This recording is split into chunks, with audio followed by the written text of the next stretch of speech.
Hello and a warm welcome to all of you, and thanks for joining today's Q&A call about this mysterious Apple iOS 15 change and the corresponding impact, mostly actually negative, but I'm going to show you, don't worry, how to navigate through this change and what it means to your email marketing. So let's dive right into it. To give you the background, so what actually happened is that a couple of months ago, Apple announced that they want to advance the privacy for all of our users, right? So for all of us as users, I want to make sure that our data are secure. And some of you, especially if you're working with ads on Facebook, Instagram, or other platforms, have experienced some of that change earlier on. This year with the first round of privacy settings Apple actually has introduced. So with its latest run of operating systems, they actually advanced these features and they started to roll these out September 20th in the US and many other Western markets and other markets to follow very soon. So what are we talking about is iOS, so the operating system for the iPhone, iPadOS, which both are in the version 15. They both got launched already. And last but not least, we have the macOS, so the operating system for all your Apple computers, MacBooks, iMacs, and so on.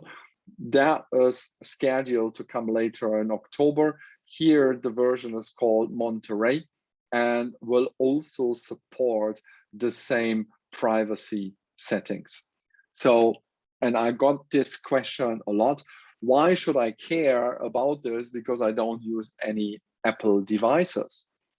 Thanks for asking the question. It's a very valid question, and I'm going to tell you why in just a minute. What is changing? And here's the summary. There are many, many more changes, but I'm only focusing on today's Q&A call on the ones which are actually impacting your email marketing. So number one, mail privacy protection, also called hide my email. The second one is third-party data protection. In simple terms, no more pixel. The third, app privacy report. So you can see who tracks what as a user. And that's the first time an average user will have visibility into who is actually receiving what kind of personal data from whom. And that's a bit like the GDPR discussion, and I keep having that discussion. But if you ask users too many questions and give them too many options about something they maybe haven't thought about that in the beginning, they actually may to decide to opt out from it and not sharing any data with you any longer. So that is exactly the same over here. Fourth point is the Safari Intelligent Tracking Prevention. Very fancy word for something in IT terms quite easy or simple, which is IP protection. What that means, I'm going to share a bit more details without getting too technical, obviously, throughout this Q&A call today. Before I'm diving right into it, as usual, any questions, comments, feedback you have, please leave them underneath the video in the chat bot or the Q&A section, depending which platform you're in, and I'm going to answer them at the end of the presentation if you're here live. If not, then obviously if you watch the recording, feel free to ask your questions there. I'm going to watch the space and we'll get back to you. So number one, in regards of changes, and the ones of you who are using Apple iPhones, iPads for that matter, and have upgraded to the latest version, iOS version 15, will have seen something like this. So every user, if you're being asked, if you're asking for it or not, will be presented with the mail privacy protection screen. And as you can see, it's a very simple one, which gives you two options: protect mail activity, hide IP address, and privately load all remote content. or secondly, don't, which pretty much gives you the previous state, the way emails have been delivered to the user previously. So what does that mean in regards of change? If a user is actually opting in for the first option, protect their mail privacy, you will not be able to get any information about, did the user receive the email? Did they actually open the email? It's pretty much hidden, and I'm going to show you a little later technically what that means and how they're actually managing to do that. But in simple terms, I nearly can guarantee you, without having any statistics as of yet, but if people being asked, you want protection or you don't, it doesn't cost you anything. There are no limitations from a usability perspective, right? So the majority of users, I believe, will go for it. That means we have a big problem delivering email marketing to the users in a way we've been used to it so far. So keep that in mind. It is pretty much blending, it's hiding the information from our systems like ActiveCampaign. So AC just doesn't know, did the user receive it, click it, open it, whatever. The second is the third-party data protection. And you see here the app privacy. So for the first time, it will actually be able for users to actually hide themselves.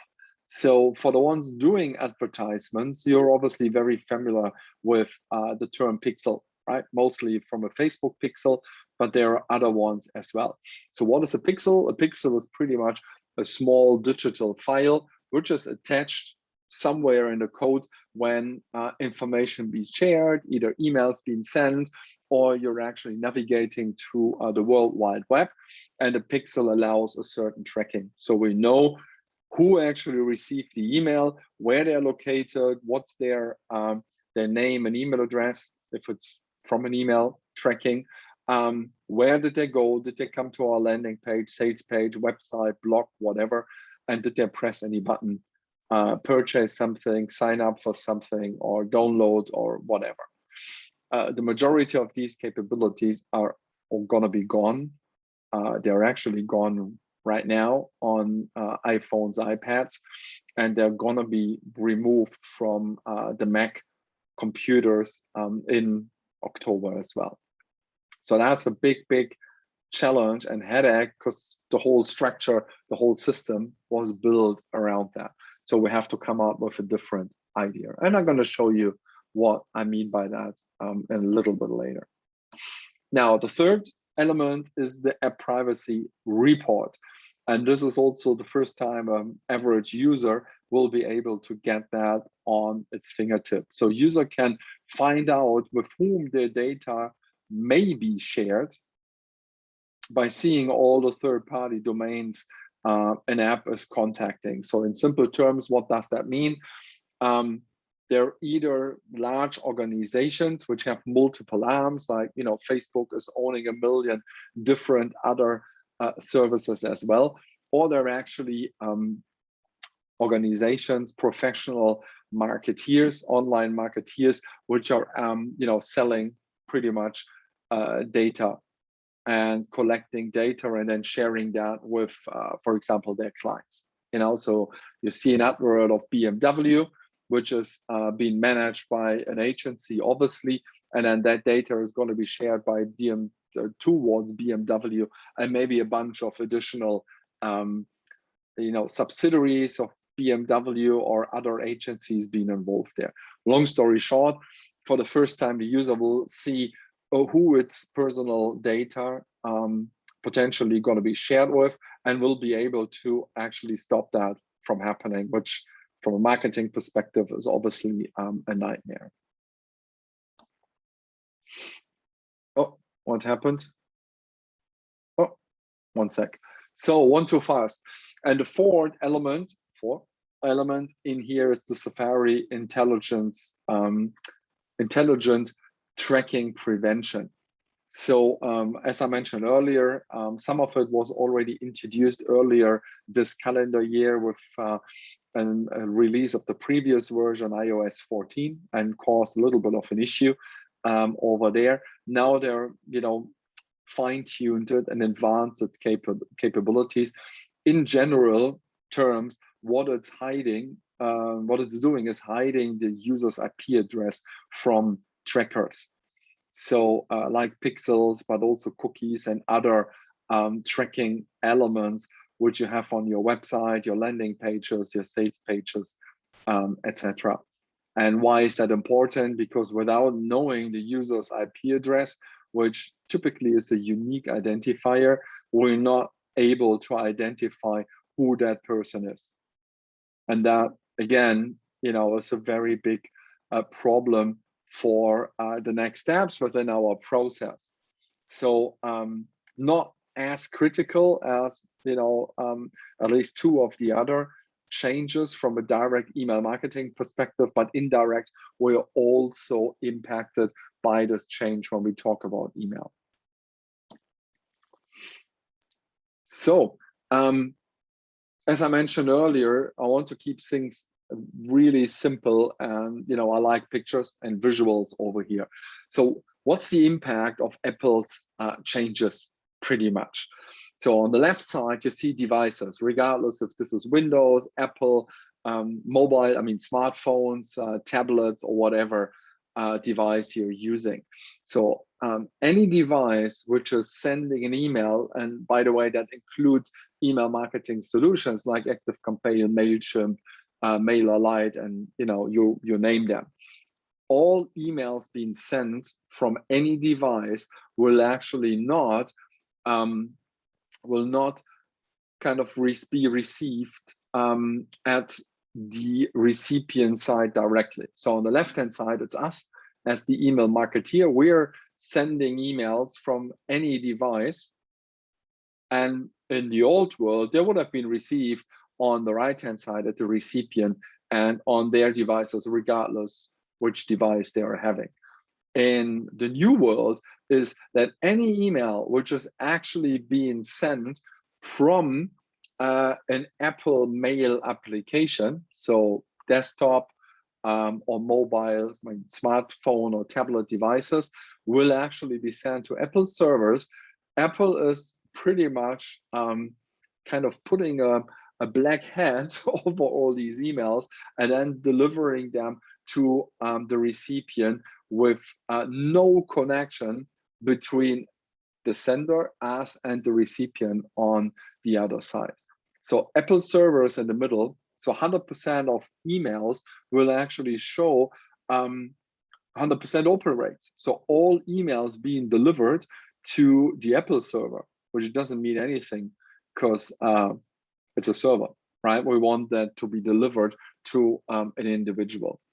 So that is the big problem, and that's why ActiveCampaign decided that based on their tech intelligence, if they know that an Apple server is involved, they will actually remove all the open rate. So most likely your open rate is actually gonna suffer big time, because more than 50% of users are actually using Apple Mail, and with that will be impacted by that. I hope that makes sense.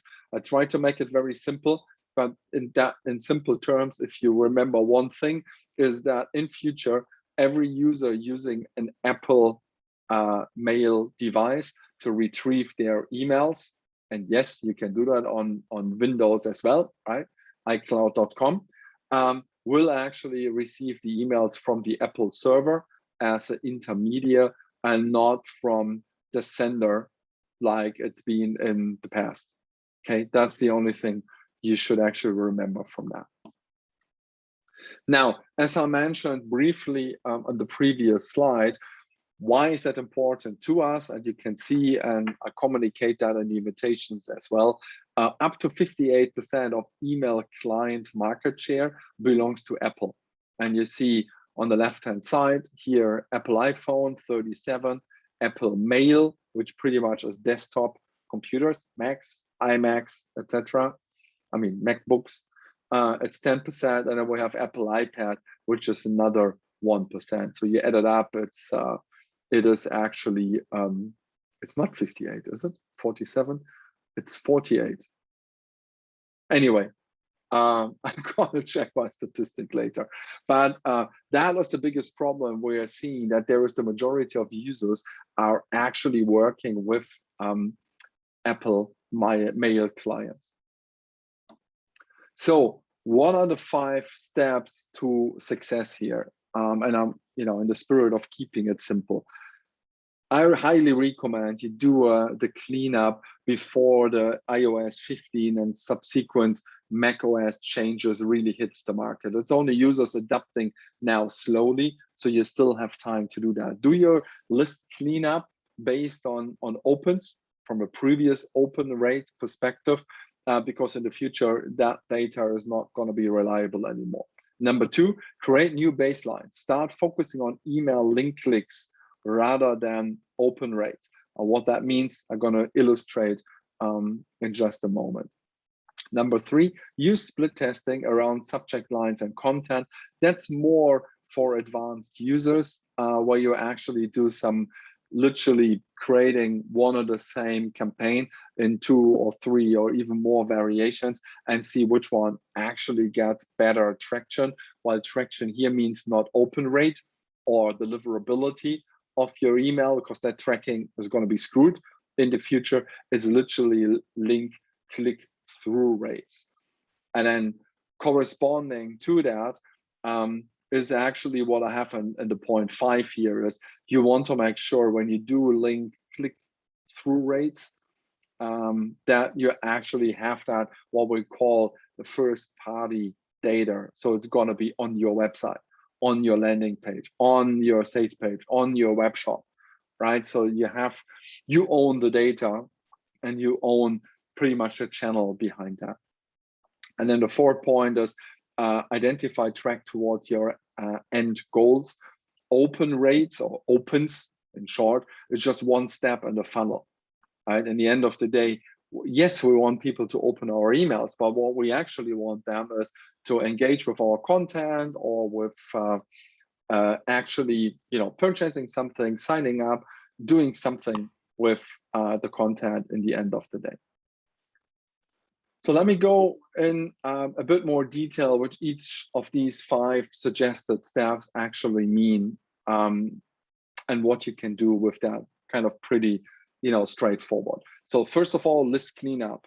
You have 2 options over there. One on the left-hand side is the automatic list cleanup tool, which ActiveCampaign is offering. That definitely is a good starting point. But my favorite is what I have on the right-hand side, which is called the 30, 60, 90-day email engagement or inactive. That is an automation which you can get from ActiveCampaign. You can also get from me in a modified version. In simple terms, what it pretty much does, it helps you to identify all the email subscribers who have not engaged with any of your content in the last 30, 60, or 90 days.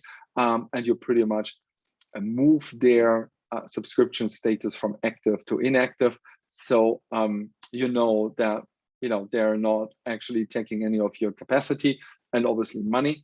From a subscription plan perspective, you pretty much remove them from your list.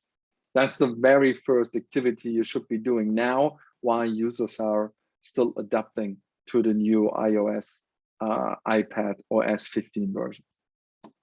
The second one is the new baseline goal, as I mentioned earlier. So here it's really shifting away from focusing on email open rates towards the click rates. And as I mentioned earlier already, because technically we will not get a clean open rate anymore, because any email sent from an Apple, to an Apple device is actually gonna be filtered by Apple servers. So it would show 100% open rate, so it's misleading. So we need to make sure we focus on click and click through rates. And again, as I mentioned earlier, towards first level data, so to our own website and corresponding systems which we are actually controlling. Number 3, split testing. And again, I call that out for more advanced users. So there you pretty much have one email campaign, one messaging, and you're going to test that with different subject lines, different look and feel, different images, maybe even variations within the text. So that is also a very good way to actually engage with your audience and to identify where your active users are. But again, this is more for advanced users. If you don't really know what this is all about, don't worry about that. That is going to come into your world a little bit later on when you have a bit more experience, right? So don't get confused by that.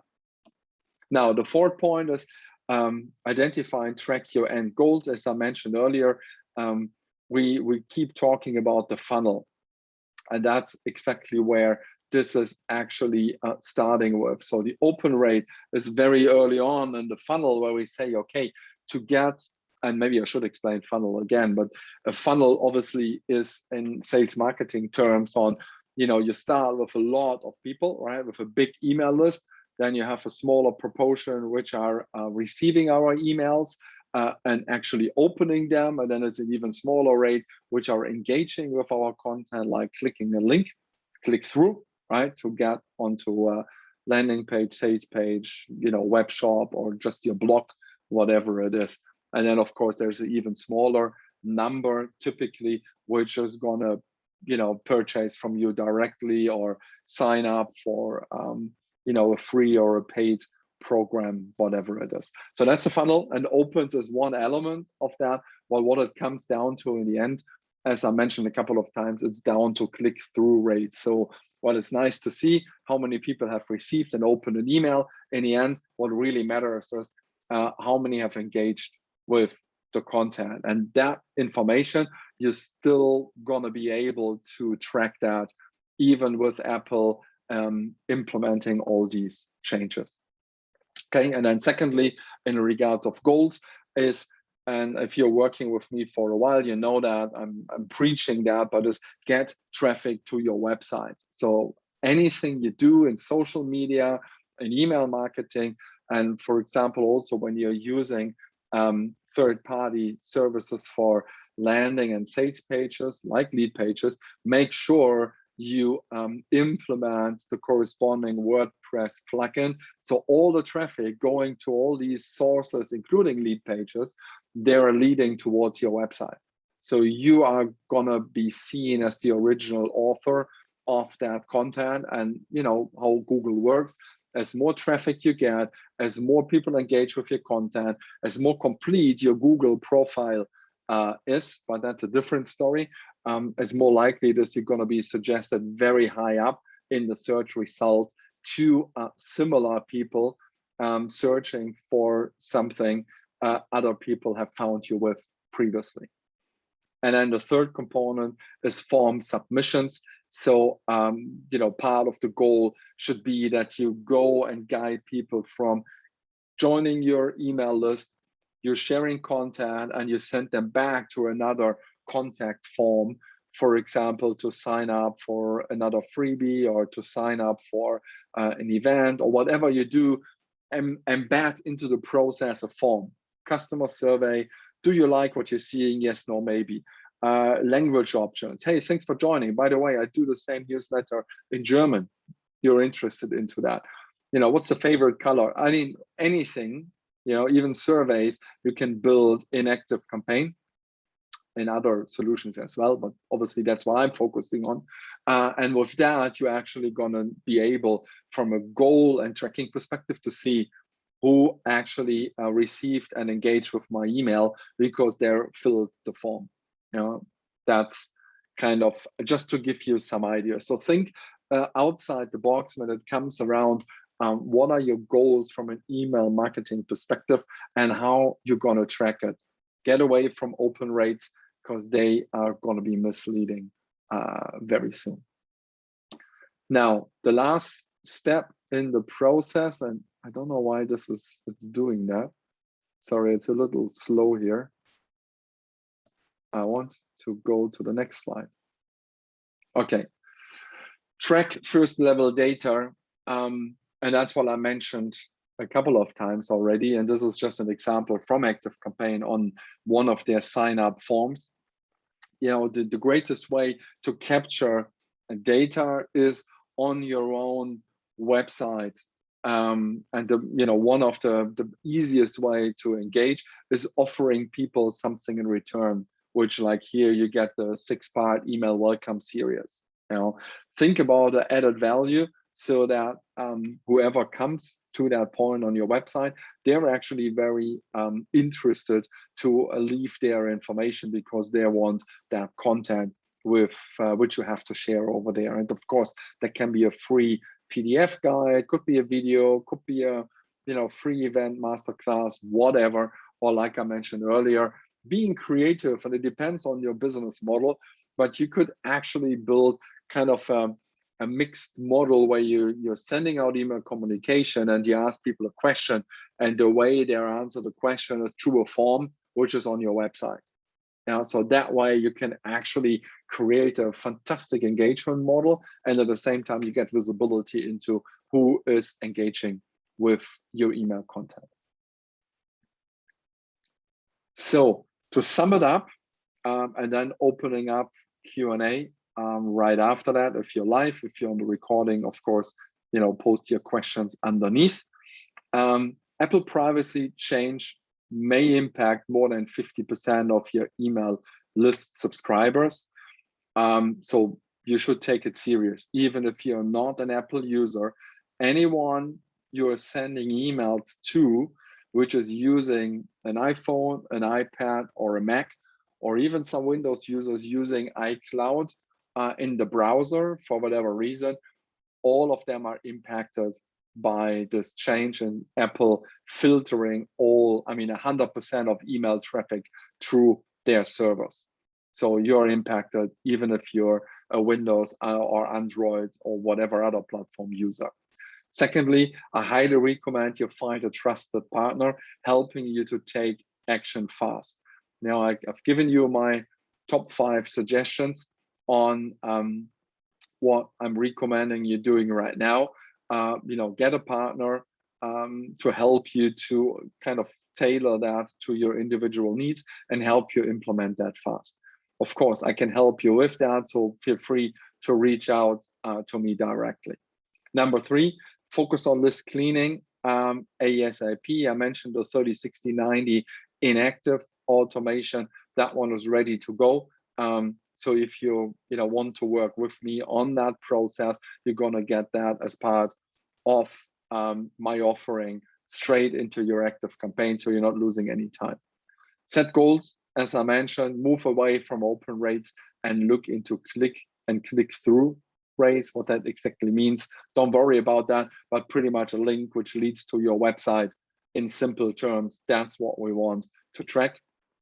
And then last but not least, again, my point around route your subscribers to your website in every step. So everything you do, Facebook, Instagram, LinkedIn, Pinterest, you name it, whatever social post you do, there is a link which goes back to your website. It's either more content, like a blog post, it is free download, registration for free or for a paid product of yours. It's your web shop. Anything. It's a form, like we would like to get your answer, your opinion, or you like A or B. You send people back to your website. There is a form embedded in ActiveCampaign, and you can track this over there. Okay, and then the advanced users amongst us, if you are familiar with split testing, use it as much as possible to identify what kind of content your users would like to see in which format. So that is kind of one of the advanced ways of tackling that challenge. All right, that was a quick run through of all these changes. So thank you very much for your attention. Obviously, presentation and the recording is going to be made available to you. So for the live audience, I actually now here to answer any of your questions. So if you have any, please feel free.